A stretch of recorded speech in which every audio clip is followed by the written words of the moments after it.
Hello दोस्तों, उम्मीद करता हूँ आप सब खैरियत से होंगे और आप इस कोर्स को खूब इंजॉय कर रहे होंगे। आज मैं आपके पास हमारा चैप्टर 2 कंटेंट्स के इमेजेस के साथ हाजिर हुआ हूँ। और इससे पहले हमने टाइपोग्राफी को रीड किया था, स्टडी किया था, जिसके अंदर हमने font size, font colours, display size, heading size, काफ़ी सारी चीज़ें देखी थी। और मैं ये चाहूँगा कि आप पहले टाइपोग्राफी के ऊपर अच्छी खासी अपनी ग्रिप स्ट्रॉन्ग कर लें, फिर नेक्स्ट फर्दर आगे चलें, ठीक है। और आज का जो हमारा टॉपिक है वो है इमेजेस। इससे पहले कि हम वीडियो की तरफ बढ़ें, प्लीज़ चैनल को सब्सक्राइब करें, लाइक करें और बेल आइकन को क्लिक करना ना भूलिएगा।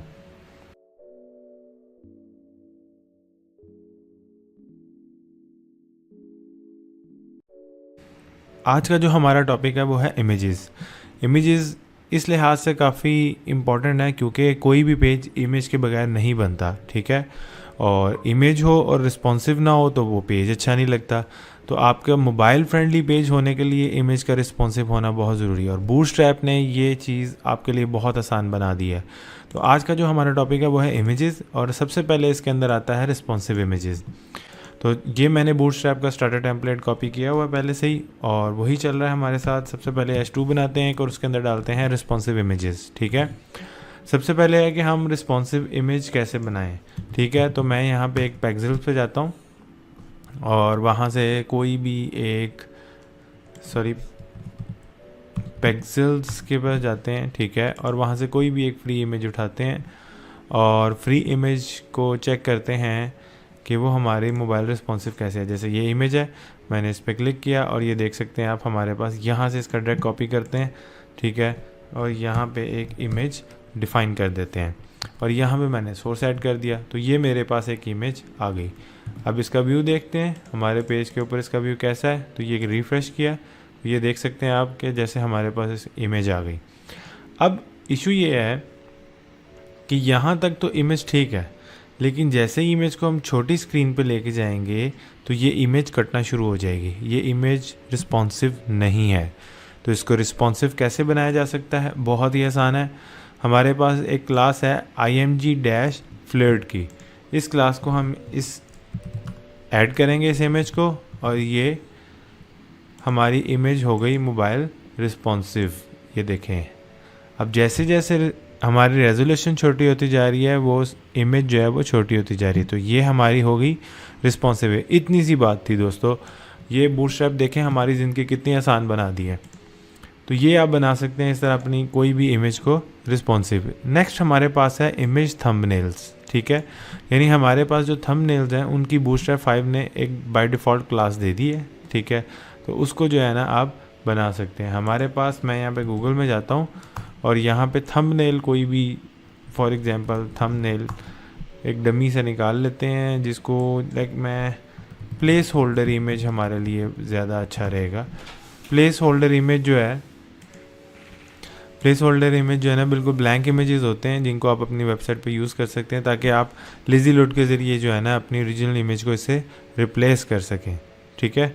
तो ये हमारे पास प्लेस होल्डर इमेज लोड हो रही है। उस दौरान हम क्या करते हैं, एक और इमेज बना लेते हैं, ठीक है। तो यहाँ पे H2 डिफ़ाइन करते हैं और ये है थंबनेल इमेज और यहाँ पे एक और img डिफ़ाइन किया हमने, ठीक है।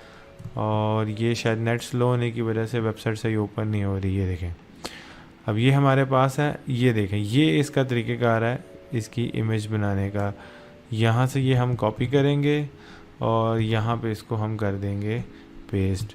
तो इससे क्या होगा, यहाँ पे 150 का एक 150 बाय 150 का एक थंबनेल बन जाएगा। ये देखिएगा, ठीक है। 150 बाय 150 का एक थंबनेल बन गया। आप देख सकते हैं कितना आसान है थंबनेल बनाना भी इसके थ्रू।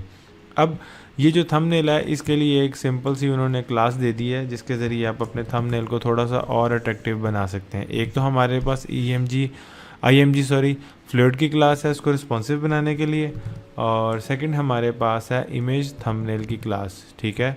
तो अगर हम इमेज थंबनेल लगाएंगे वो रिस्पॉन्सिव भी ऑटोमेटिकली हो जाएगा और थंबनेल की डिज़ाइनिंग भी आ जाएगी। ये देखें, रिफ़्रेश करते हैं तो ये जैसे आप देख रहे हैं कि इसको उन्होंने स्पेसिफिक सा राउंडेड बॉर्डर दिया हुआ है 1px का, ठीक है। तो ये हमारे पास जो है ना आ जाएगा। ये देखें, रिस्पॉन्सिव भी है, ठीक है, और उसको बॉर्डर भी मिल गया। तो ये आपके पास एक अच्छा सा प्यारा सा थंबनेल आ गया। अच्छा, तो नेक्स्ट दोस्तों हमारे पास है अलाइन इमेजेस को हम किस तरह अलाइन कर सकते हैं पेज के रो के स्टार्ट में, एंड में, सेंटर में। तो सबसे पहले हमारे पास है अलाइन इमेजेस की हेडिंग। तो ये मैंने हेडिंग बना दी, ठीक है। उसके बाद मैं क्या करता हूँ, जस्ट अपनी इस हेडिंग को कॉपी कर लेता हूँ, सॉरी इस इमेज को, ठीक है, मैंने कॉपी किया। इसको रिफ़्रेश करके देखते हैं, ये हमारे पास आ गई, ठीक है। अब हम क्या करते हैं, हम चाहते हैं कि इसको हम एंड पे ले जाएं, लाइक इसको पेज के रो के एंड पे आए। तो हमारे पास यहाँ पे आप देख सकते हैं 2 क्लासेस हैं, फ्लोट स्टार्ट और फ्लोट एंड। अब आपको दोनों चीज़ें डिफरेंट तरीक़ों से दिखा देते हैं। फॉर एग्ज़ाम्पल हमारे पास इसको यूज़ करते हैं फ्लोट स्टार्ट, ठीक है, और एक और इमेज है उसको कर लेते हैं फ्लोट एंड। तो ये आप देख सकते हैं, इसको रिफ़्रेश किया मैंने, अब एक ही रो में एक इमेज ये फ्लो स्टार्ट में है। आप अगर देखना चाहें तो ये देख सकते हैं, इसको यहाँ पे क्लास भी लगी हुई है फ्लो स्टार्ट, ठीक है, और ये टी नीचे आ रहा है, और दूसरे जो है उसको लगी हुई है फ्लोट एंड। तो इस तरह आप अपनी इमेज को स्टार्ट में और एंड में कर सकते हैं। अब अगर मैं आपको एक और एग्जांपल देता हूँ, ये इमेज थी स्टार्ट में और इसको मैं 151 दे देता हूँ, ये देखें, ठीक है, ये 151 हो गया। अब ये इमेज पहले बनाई हुई है और नीचे वाली इमेज बाद में। अब लेकिन मैं इसको एंड और इसको स्टार्ट यानी स्विच कर देता हूँ दोनों को। अब देखते हैं क्या इम्पैक्ट होगा। इसको मैंने रिफ़्रेश किया, अब ये देखें 151 वाली जो इमेज पहले बनाई थी वो एंड में आ गई, क्योंकि हमने उसको फ्लोट एंड की क्लास दी है, और ये वाली शुरू में आ गई। तो इस तरह करके आप, बेशक आपने इमेज पहले भी डिफ़ाइन किया, आप अपनी इमेज को अलाइन कर सकते हैं। दोस्तों नेक्स्ट हमारे पास है इमेज की सेंटर अलाइनमेंट। तो सेंटर अलाइनमेंट करने के हमारे पास 2 तरीके हैं। एक आप मार्जिन ऑटोज़ के थ्रू कर सकते हैं, यानी आप स्टार्ट और एंड के मार्जिनस को ऑटो कर दें तो तब आप इसको सेंटर कर सकते हैं। और दूसरा हमारे पास टेक्स्ट सेंटर की क्लास, ठीक है। अब यहाँ पे एक इमेज मैं रिमूव कर देता हूँ, ठीक है। अब हमारे पास एक इमेज रह गई और इसको मैंने फ्लोट एंड और फ्लोट स्टार्ट की क्लास रिमूव कर दी है। तो आप ये देख सकते हैं, ये हमारे पास आ गई, ठीक है। अब हम इसको कैसे यूज़ करेंगे इसको सेंटर करने के लिए। सबसे पहले तो हमारे पास मार्जिन एक्स का मतलब है मार्जिन स्टार्ट और एंड दोनों। तो हमने मार्जिन स्टार्ट और एंड दोनों को क्या कर दिया, ऑटो, और इसको क्लास दे दी डी ब्लॉक की, ताकि डी ब्लॉक क्या करे, जितनी भी रेजोल्यूशन है सबके ऊपर जो है ना इसको सेंटर कर दे। तो ये आप देख सकते हैं, मैंने रिफ़्रेश किया, हमारी जो इमेज है वो सेंटर में आ गई। इसको मैं 150 दोबारा कर देता हूँ, तो ये सेंटर में आ गई। एक तो हमारे पास तरीका हो गया ये।